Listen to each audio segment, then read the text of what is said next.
Alright, good evening everybody. My name is Thaddeus Grant, and in today's video I'm going to be discussing why does our behavior affects our attitude. So in this video, our attitude and behaviors can be impacted by the environment that you live in. The people that surrounded you is going to affect your behavior and attitude and how you project that into to other people. So for instance, let's say you're living in, for instance, African lions, for example. These cats are generally living in large groups called prides. A lot of people don't know is that the reason why lions live in large prides is because they're in open areas. They prefer living open areas, which is not going to provide much cover because animals like zebras and giraffes, elephants and rhinos can see them.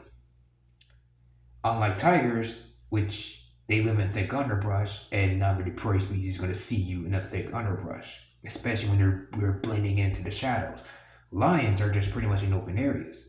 However, when working in a pride cooperatively, prey species are going to get distracted by one lion. But let's say one lioness distracts the prey, the other comes in from behind.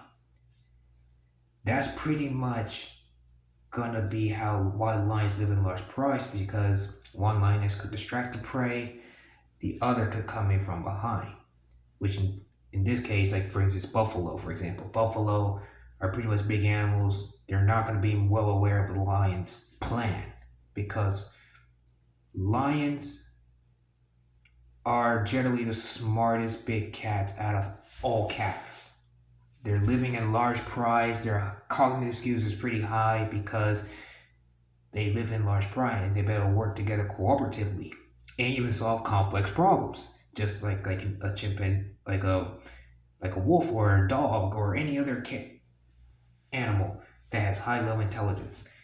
Lions are going to be very complex problems. Even if you put a mirror in front of it, even though lions are one of those animals, they're not going to recognize themselves in a mirror. They're pretty much aware that something is off. Like for example, I see this video of a one male lion. He was kind of looking at behind the camera. He was looking behind the mirror. It's like he was aware that this is not a male lion he's looking at, although something is pretty much off with this picture. So lions do display high levels of intelligence. They are aware of their environment. They are aware that if we don't work together cooperatively, we're not going to stand a chance. That's why, they live in large groups, because these open areas don't really provide much cover. Another reason why is because the fierce competition they have to deal with on a daily basis, and the prey too, because Africa in the Pleistocene was once rich in megafauna diversity. It still is. Like you still have rhinos, giraffes, zebras, elephants, hippos, rhinos, and you still pretty much have those guys roaming around, and the antelope species too. But during the Pleistocene, you have way more megafauna diversity. So, and you have the fierce competition too. Like for instance, during the Pleistocene, there was Homotherium, there was Smilodon, the saber-toothed cat, although this is not the big famous ones yet. You have Nile crocodiles, you have leopards, you have a giant bear called Agriotherium, which is basically a bear that's 6 feet tall and weighs a ton, that's literally roaming around these big open savannas and grasslands. So lions, with their high cognitive skills and cooperative ability, figured out that, hey, if we stick together, we might have a better chance of defending our food from these big predators. Now, they may not be able to kill them. Let's say for example, one lioness distracts Smilodon fatalis. What was it, fatalis or growlers? I think it was growlers. I'm sorry. One lioness distracts the lioness, or they can just come together and use their numbers to try to intimidate it.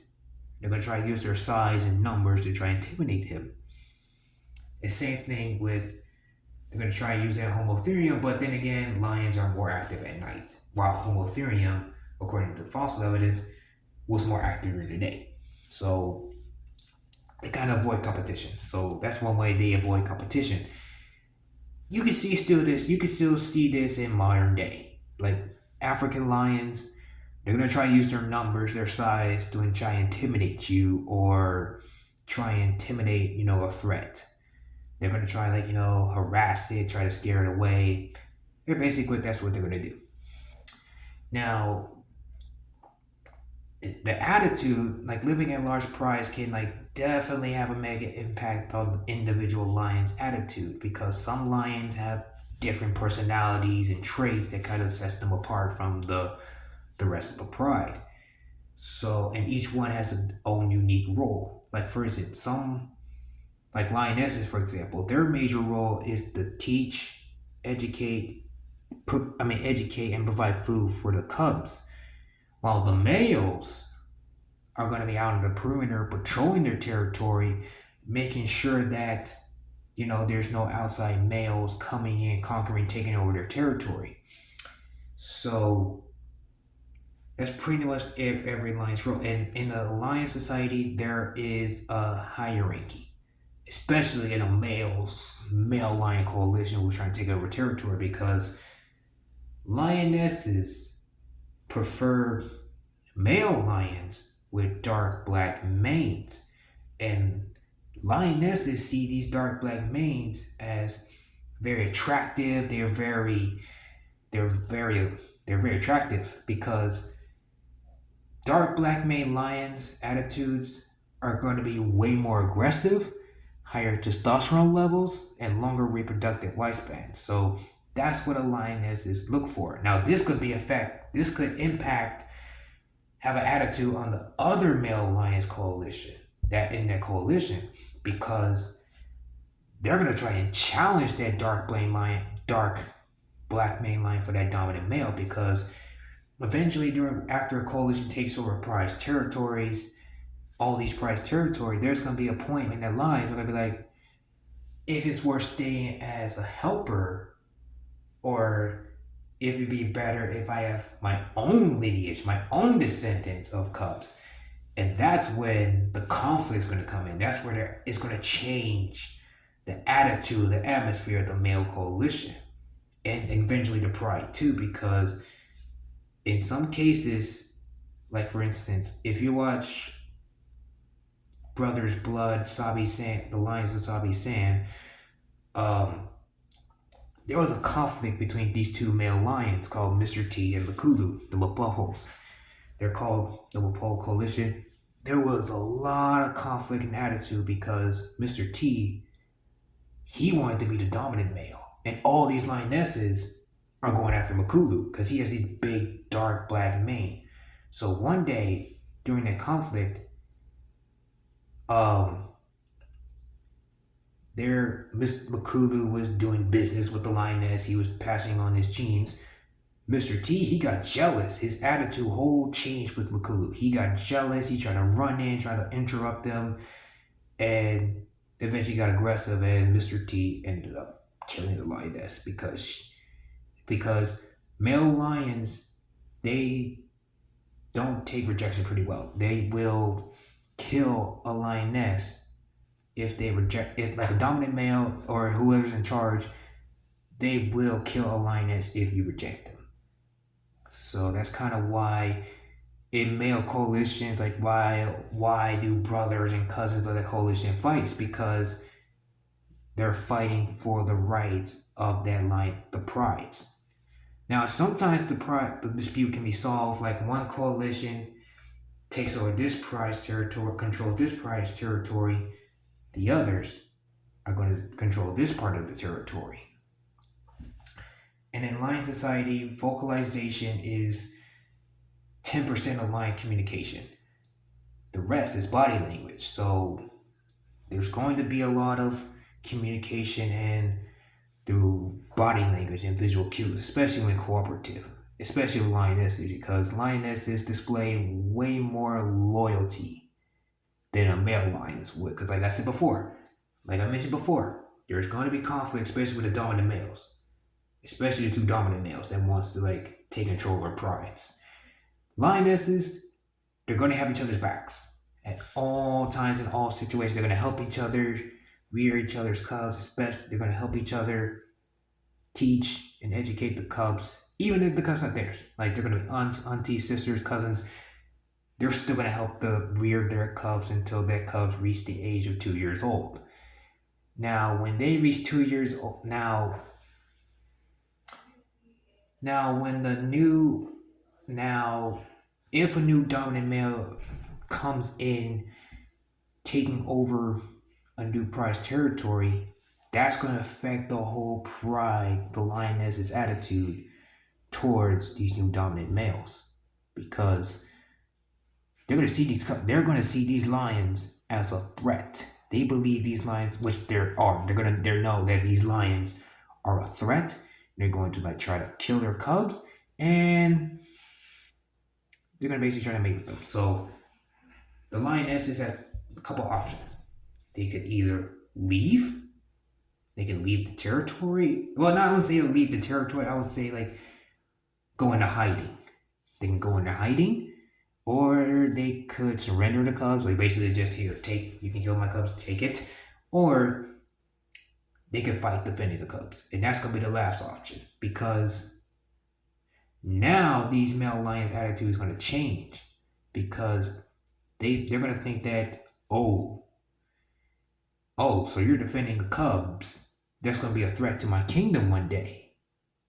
I'm going to have to eliminate you because these male lions, in their perspective, they're going to see these cubs one day as a threat. Well, so what they're going to do? They're going to try to eliminate that threat before it becomes a threat. That's why you see male lions don't really want to take care of another male lion's cubs because they're going to see these cubs as a threat. Now, unless if it's a lioness and she's pretty much close to the age of sexual maturity, they may tolerate her and just leave her be.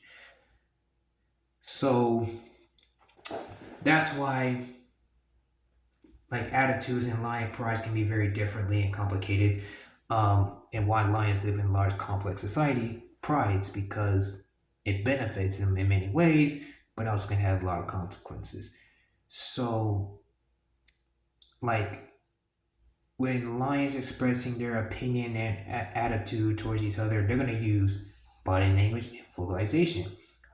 Like a lioness, for example, if a lioness is displaying interest in something, she's gonna approach them. She's gonna approach that they're gonna investigate what interests them. They're gonna be curious. They're gonna be approaching, sniffing to see what it is, and if it's a threat, then that's gonna change their attitude. They're gonna be like snarling, ears gonna be folded down, tails gonna be twitching side to side, and they're gonna be displaying a lot of these aggressive behaviors, or